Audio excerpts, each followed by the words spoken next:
Planning it, you give us a final budget, it should stretch up to the 15th of January. So, just to fight those two people.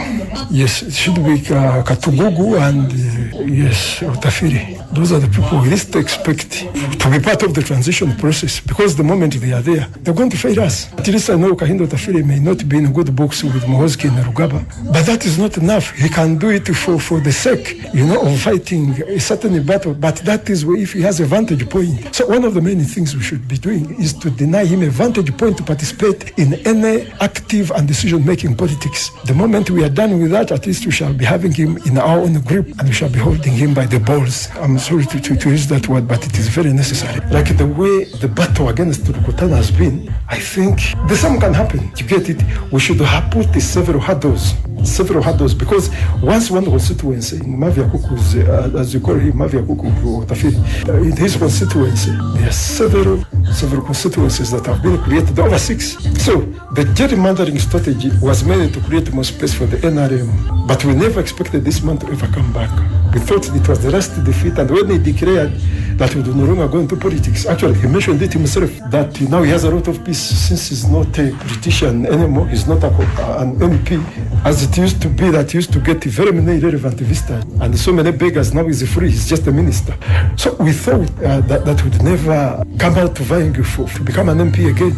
So we kind of ignored him. But now what we have to do is, he's the strongest opponent. We advanced to 400 million, we give them an extra 200, and then we should prepare some amount of money to buy off his agents. You get it, his agent. And again, we know he has 2 links in the military. So we can employ our contacts there to make sure that we see the politics is trying to play in the military. We need to set up recording schemes that can really frame him before His Excellency. So we need to be very careful on this, and let us be very, very vigilant about this. The moment we have it fully done, I think we shall have actually a sight towards victory. That is what I'm looking at, and I hope it is going to work. So now, for Tafiri, I think that is his character. It is okay for him to have it, but politically we can also manipulate that. So we should prepare some money for their agents, start through how we facilitate them, then we give them a double on the polling date. I think that would work. If you go to the field, you talk to the district returning officer, yes, to make sure that we line up. We should find all means for him not to come to Parliament. That is what must be done. And I beg you to do your level best. Do your level best to see that we overturn him and we bring him upside down. That is the only way to go. My boss, I'm going to do exactly that. We are going to be very victorious. I want us to understand the situation, and we'll keep it going. We have to provide a lot of efforts towards this, and we have to make it. So that is the whole thing. But the moment you accomplish this project, I have your reward. You simply go, lead your team, tell them what to do. 200 million is on the way. You're going to use it to do the facilitation, to do the ground camping, and then to restart the commencement of the year. When we are looking at the 2 weeks of January, plus 1 day, then we shall have to pump in our best. Even if it means tripling the budget, we shall do it. But all we need is that man should go and die politically. And we should ever block him from appearing in any cabinet list. You get it? We should have his name totally rotten, and we should have it in total contention of the fires against His Excellency. So that is what we should have to do. Bino bitegezachi mu government anti baba kugambye yina sabo neje sente tubakubudde sente zagenze tubalisaning officers bonna bayina obagula tutamina ukams kakati abo ne BWIINO bamanyi nti yazalibwa bakuge His Excellency is presiding over anything ate group esinga obubikati nze kati mpagira eri wingi eyaleeta BWIINO eyaba moderate erimu ba professor akoledde nnyo eggwanga lino abadde abagayidinga nnyo kati ba splittings kakati abamanyi n'okumanya nti abamanyi ne BWIINO yazaalibwa is BWIINO factor eriyo katandikira bamudisimisinga bagambye BWIINO tulina mujjako ekintu kimu bakuliganize tubamuguleko ate ffe tubakozese eyo ate gurupu yondala eyo gurupu mwebase eyo gurupu ndala ate ziri nyakati kati mukavende mulimu gurupu nya mulimu yaba moderates yabazeyi kati bempagira kibula banna lwisabo nabasonyiye bano eno gurupu yesingo obubi eyo yayogera akugambye nti mukula n'otafire tebalina kudda kale mukula abogerera bagaye katugugu tayiza kudda bo bagezi nnyo kakati kyovula bambagamba tibuli muntu avuma Bobi Wine amuvumisa kiwugwe ti otafire bamupulaningira yavuma Bobi Wine bagambi otafire tino bako stories zili negative ezimulaga nti wa Bobi Wine kati naye musajja watu navaayo siri wa Bobi Wine zatebye sibikola omwana afanana kitawe mbagamba nti nyoko bwatu okuloga nogende umusawo muganda ga nyoko yakuloga kati zinogere osanu ufe atani akwagala kusa kati nti intelligence negere kama Museveni nti ndi wa Bobi Wine kati abase kazizana kiba kitegeza nti bamuliddewo nze sibiti ebyo nabaga nti Lukutana yavuma Bobi Wine nti achabula yimyaka ebiri nembaga Lukutana is a close relative of Bobi Wine kiwugwe ayogeza kiwugwe to justify iki omwana wange ali mu people power mukazi wange ali mu DP kakati nti Museveni will not go and trust me musumba opportunist nga yazeyo ku mukazi we baba mwadde sente zikubakadaga no if you find a shrine near a church waliwo musajja nze gwensinga mu Nadine gwensinga okuwa respect bamuyita Serwadda omulokole w'omondeba waliwo lodge nga bayita Nest Lodge ngeri mu lujja lwa church nga toyawula bazze kusoma na bava mu lodge nengamba gundi nengamba gundi Serwadda akankuletera abekalagalaga tujikube tujijewo tubafulumya abava okwenda badduke nga bali bwere nanga Yesu ajjajiko bawo omusajja yewola sente mu banka tezimuleberayo najugula kati banka ya church yawo very tolerant man abantu abalabe manya abali tolerant mu Uganda abantu bali tolerant one of the largest mosques is in Wandegeya one of the largest Poko joints is in Wandegeya have you ever seen them fighting each other? They are separated by a road. Tebaluana. Okujja ko walijjawo mulala aba incitinga. When you see Uganda is staging a strike, waliwo abatadde mu sente. Kakati baga nti ayina bagunis. Naye tumanyi babajjaji abajja mu byalo. Tuyina obba mujjako. Kakati abamanyi no kati Museveni alwana na Bobi Wine. Is Bobi Wine an issue in this country?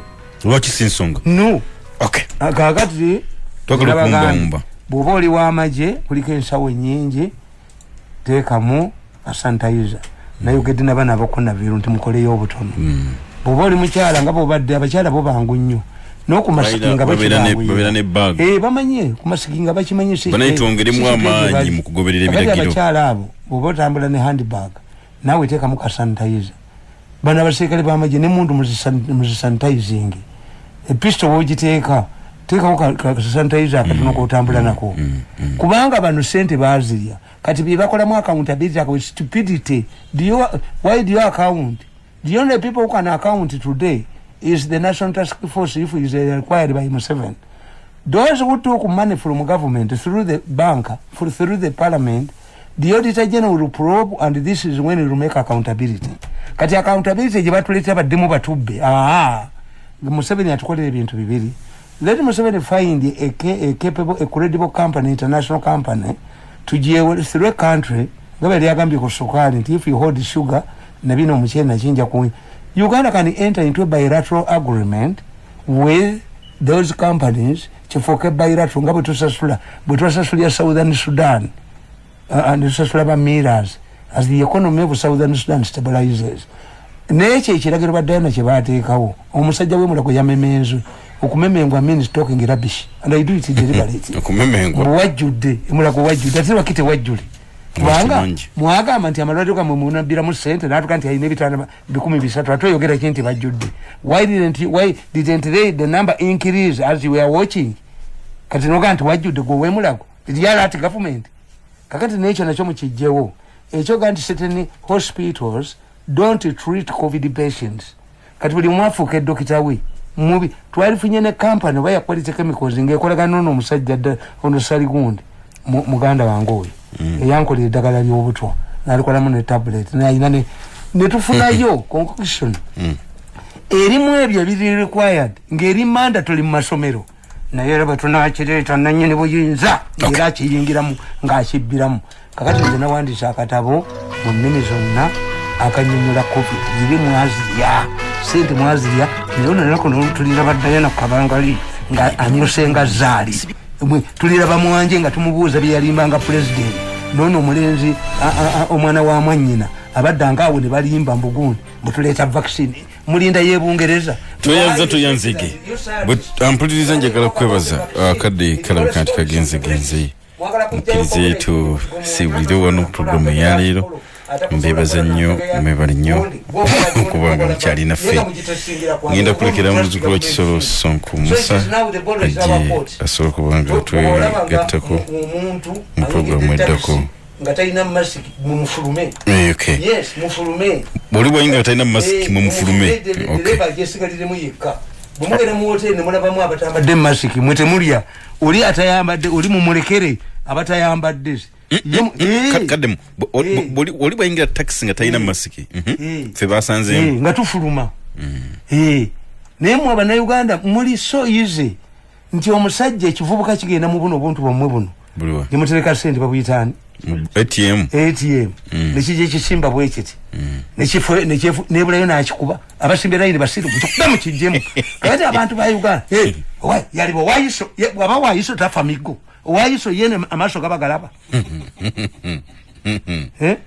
yes this issue we must nzengalo ntinze nkwata omuntu mungalo nina nejingenda wali omukwano gwange ina akakoloke katono nze tofumba mmere nibo fesiri ya mmere waka nikubuko siriayo oyira okutegeera oluwombo balukuletedde oba ali yefudde sure lwaki tutulira oluwombo lwa omuko nze ntambula n'emmere yange omuko bakolera ekivuutu siriayo ne waka siriayo tulya ekivuutu ndikubulidde that's my survival nti abo kati waliwo covid atambulira mu gundi mbabulira tebazise omukazi ono weera akayi oyo netito kutuka okulonda nga kasola ina covid ngali mu kitanda nga ina covid obebasa mbabuliridde wa I called him and he told him the information I have on my machines by the time we have elections if kasola is not in prison it will be ngali mu hospital why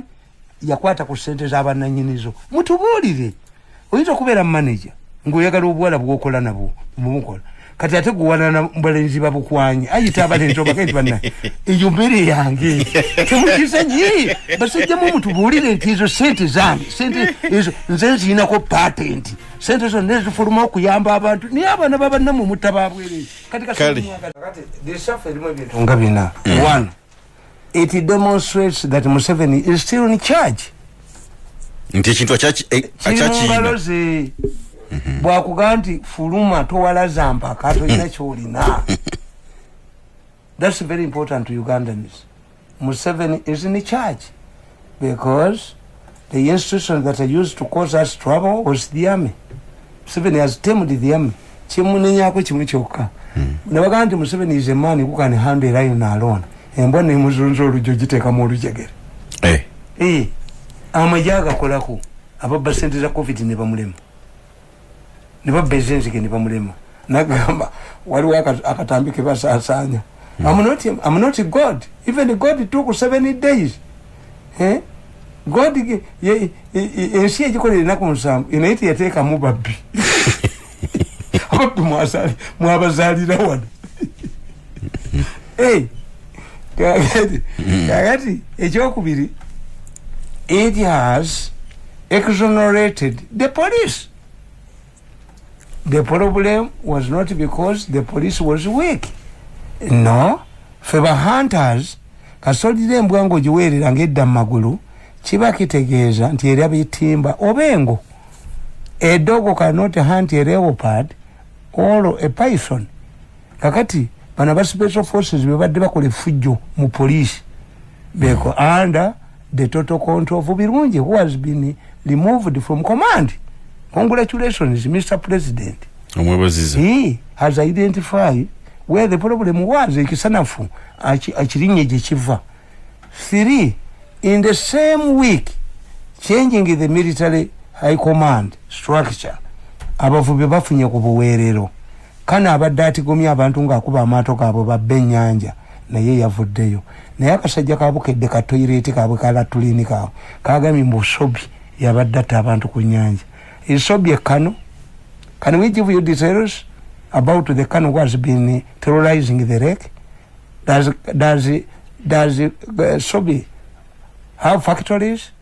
where the noni of import have been nenyanja ne mujiwamba sebo mukasa yajja okulaba embaga ya kabaka teyaddayo kati omunyankole nafuuka mukasa yabadde mukasa w'ennyanja amaato ne bagakuba abakazi nembaga you people will the orphans will the widows will these unemployment people because Lake Victoria ekavalinga Uganda yonna you've terrorized Lake Victoria fishermen in the guys of protecting the lake simu musoso kumenyanja enyanja ekumibwa emyezi mukaga ne muvuba emyaka 25 enyanja mwagisangawo balenzi mwe enyanja mwagisangawo kakati abo nababavubi bafunye ku buweerero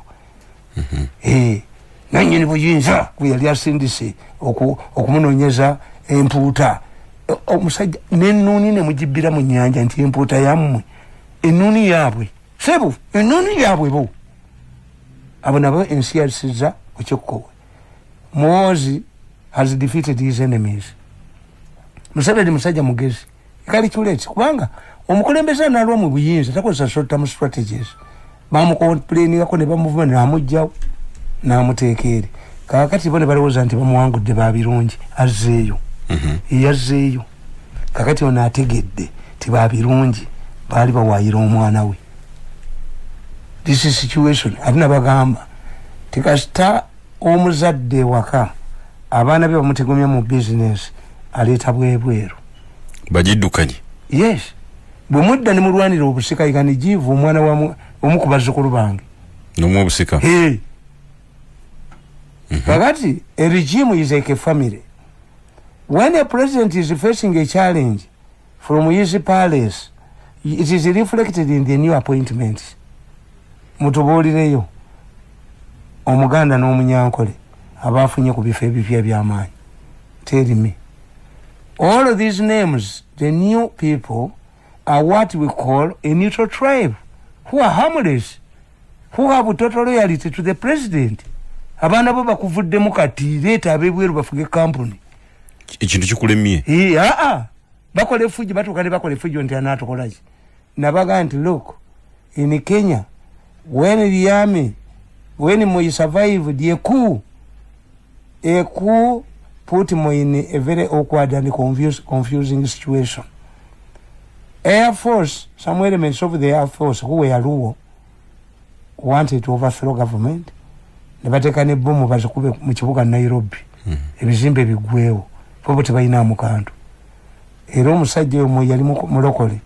Naye abavubuka abo baddukire Tanzania yabaleeta n'abahanginga. Muyabatta. But they were Luos. The commander of the Air Force was a Kikuyu, Major General Joseph Kariuki. Musajja yeja n'amugamba owa miso. Why? I have very important information to give you. Ninatumia pombe yangu, tunaonana baadaye. Baadaye? Tunaonana kesho. Uache hiyo maneno. Bamutwala mu court maso ne bamuvunaana. Why didn't you talk to your junior? Na wano mukaga bwikyali. Sabani Oporoti yagenda mu lubiri ewa Muteesa. Ti akasajja mpa orders nga president. Kasajja nkakwali. Muteesa yali naye yakubidde omwenge gwe n'agandi wayi. Genda oyogere n'empologoma. Sabani Oporoti n'aganti ebyakuba byogera n'omukazi. Muyita mwabambejja mubayita sebo naye ne ku passport kubeerako mister. Sabani Oporoti yeddirayo way.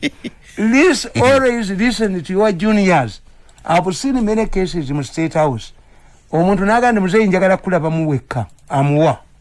You don't know what this person is telling you. Nabaga nti Caesar yali ayita mu kibuga Rome. Omusajja n'amugamba Caesar be aware of the age of March. Caesar n'amutunuulira bw'ati. What is he saying? He says be aware of the age of March. He's mad. Leave him to pass. Tebamutta. Kakati Moi yagoba Air Force Commander n'amusiba omukikuyu. N'ateekawo kabiri endala. Naddira Major General Joseph Mulingi omukamba n'amugjawo n'aleeta omusomaali Major General Muhammad Muhamudu. Neutral tribe. You borrow power from a neutral tribe. A Somali could not contemplate overthrowing the Kenyan government. N'aleeta bwe baali banoonya omusajja Inspector General Police agenda okuba ababbi nga bwembule baleeta musumali Brigadier Ali kati Major General Ali, the best, the most celebrated paratrooper in the Kenyan army. Kakati wano tunolira Deputy Governor Kazekende bwagenda bateeka wano. Chief Justice Muchi. How was ono ali mu Yeso Muchi? How can a minister son find himself in Yeso? Mubitegeera mmwe naye mumubitegeera. Do you understand this? Do you understand these things? Nti omusajja kasategeera nti abaana be business bakizanyiddemu ngaba abakato. Tata Kato yali musajja mwavu. Amini namuwa okutunga uniform z'abasibeeru zira. Kato n'agagawala. Kato yasooka okukola radio sanyu. Kato n'akola international quality punk. Naye abaana be mu kifo ky'omusasula Emma Kato sente yazivuumula mu mmotoka. Emma Kato abasajja abalimi b'ekyaggwe Sembuya ne Buule ne bekolamu omulimu sente zaabwe za vanira ne bateekawo Sembule Steel Mills ne bateekawo Sembule Bank ne bateekawo kati mutabani watunda mandazi mutani wa Sembule atunda mandazi atunda bukoko ku bisaawe. What type of people do you have? Kakati labanze kyenyambadde COVID mungi nnyo bannange bali mukungamba nti webale kwekuma mulimu COVID ono mulimu ajira mu baasa ate babatega babba sente mu malwaliro ne bagamba nti they identified hospitals of their own. Nemwe temukyebuuza kuba katambi kange ambabuuza Kenya lwaki COVID ataba medics tataba politicians lwaki mu Uganda ataba politicians tataba medics lwaki Bobi Wine sibuli wa muntu akubwa tear gas kyenabuuza aba top security people ewanankabirwa nga teyakubwa wasaida bomba nga teyakubwa bwe yazze yeruuka nga teyakubiddo omwirima gutwalengo oyo omukyala yafudde waffe yajja nanziikirako omwana wange nanga nti onkuba naye tomanyi ndi mwannyoko sina buzibu bwonna naye nina akatambi kembadde ngenda okuba sigenda kakuba kabamala okuziika kuba kati mirundi linda mulimu COVID yajira mu baasa mulimu COVID omwirima gutwalengo ate kati olwala n'ogenda mu ddwale mwe mugendeyo nze kati nafunye donation nina ventilators ewange nina abapangisa benagobye nkoze efule flegidi clinic ewange teri kuntwala mu ddwale bebamu bagenda kujjanjabira akasole embwazi kagoba zikolekeza ku kizigo apaana ebyange tebiriyo rishafu zino kiku ebyo maje bino mu briefly mu mpimpi abantu bebuza kiki mukuru byiki sabiti muzeyi ategiriye no deno bidi biki kakati mukulu Nyombi bwe tunulira ensonga zino nga bwe zizze zitambula ne tunulira nga ebbanga lyonna poliisi okuva General Kale Kaihura bwe yagikwata mu president nga amwadde oluvannyuma lwa General Katumba Wamala tulaba nga poliisi yazimbibwa nga poliisi yali etuuse ng'eyina ekifaananyi eky'amaanyi ate poliisi mukulu Nyombi ng'erimu abasajja emmwaŋŋuli ne tutuuka mu kaseera nga tulaba budget ya police erinnya buli kiseera ate waliwo ekiseera ekizibuzibu oluvannyuma lw'abali lw'aboludda oluvuganya government bwe batongoza kaweefube waabwe owa walk to work oyo that is 2011 awo ne tugendera ddala paka 2016 kakati Kale Kaihura n'azimba structures ezize zali zina okumuyambako mu kaweefube ono tulabanga ne boda 2010 yayingiddewo n'ebiina ebyenjawulo kakati enkomerero yaabyo twatuuka president w'eggwanga lyattu Uganda n'asalawo okubeera nga akolamu ku nkyukakyuka nga wetwalabira ate nga okutta abantu nga bakozesa emmundu kwali kweyongedde okutta abakyala nga bafumita ebiti n'ebirala ebyaliwo mu mbeera eyo naye ku ntiko ya byonna president najja n'ategeeza nti no mu police mulimu kawukuumi ku mbere yaliwo ebyokwerinda era wetwalabira nnyo Henry Tumukunde Jeno ono kati presidential candidate Kakurugu naye netugayi kawunkumi ono netulindira tulabe kawunkumi bwagenda okubeera nga ate president gwe yali hanokoddeyo akolaki oba oliawo agwawo twalaba nga abamu ku baali abakulu mu police nga bakwatibwa nga n'abasinga bateekeddwako emisango egy'amaanyi bwe twalabira neyali DPC omukulu Bakaleke naye nga abulawo nga bamunoonya abakulu nga ba Agasirwe baani baali bangi netulowooza nti nno ensonga oba president alabye nga abakulu mu police oba oliawo balemereddwa emirimu gyabwe ne baleeta Stephen Sabit Muzeyi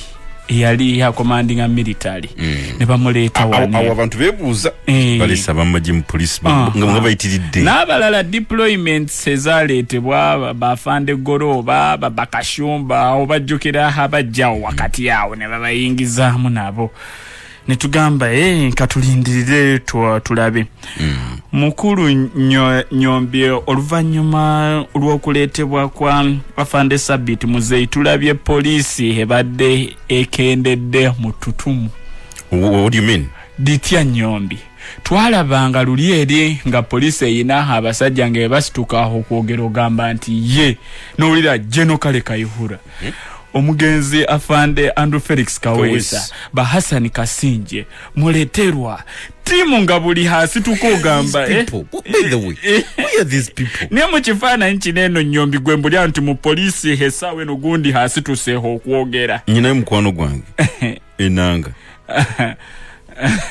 tumuleko oyo tweyongereyo kakati mu mbeera zino zonna ekifaananyi ekya poliisi kibadde oba oliawo nze ndowooza nti nno kikakkanyiziddwa nga poliisi tokyagiwulira nnyo ngeri eyali vibrant n'abasajja ab'amaanyi nga n'omala bw'asituka okwogoga nze omala musajja wa Kabaka kyogamba mwami kirumira bani mwami kiku kyogamba kituufu in one way or another nze nyinza kirabira mu nkola ya community policing because all the time tubadde wana abasirikale baffe buli program gyetukola no mu wiki ya Monday naye ng'olabira ddala enteekateeka zibayina eza community policing outreach ezo mu bantu n'ebirangiro by'amaanyi juzi nali mbuuza mukwano gwange ono Osiero owa CPS SPC Mpija Emma wiki ewedde nadde mubuuza nti amaanyi gano agaaliwo nnyo mu poliisi kiki naye nti awo tukyaliwo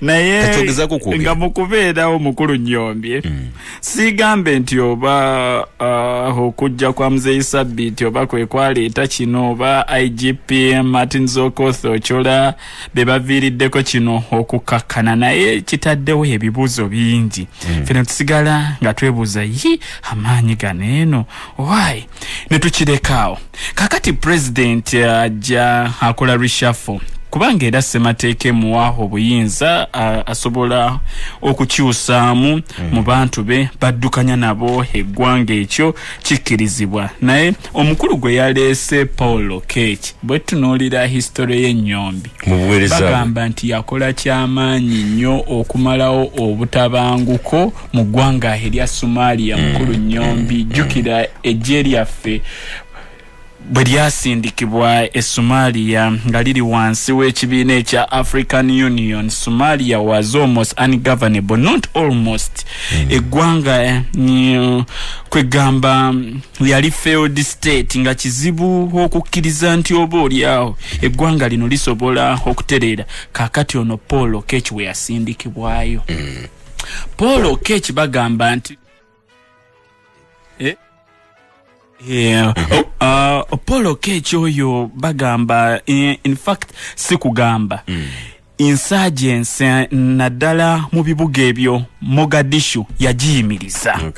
Kaakati tubadde mu situation nga tuwulira president w'eggwanga lyattu Uganda ne bannakibiina KNRM nga baga waliwo abaga otabangula eggwanga lino bagala kuleeta kiri ebyali mu Libya n'ebyakiri ebyaki. Kati nze bwe ndaba erinnya lino eri omuntu gayagera na stabilizinga Somalia nga waliyo bintu nga bwegugungo mu bibuga ebyo neki ne bamuleeta wano kusinzira ku analysis yange bandabira ddala ndowooza tulabika tutandise okutunira post 2021 waliwo kibikingidde nata owulira mu speeches ez'abakulu nga bakiddiŋŋana olunye nti no waliwo abaagala okutabangula emirembe naye tekigenda soboka kata ne bakuleeta Paul Lokech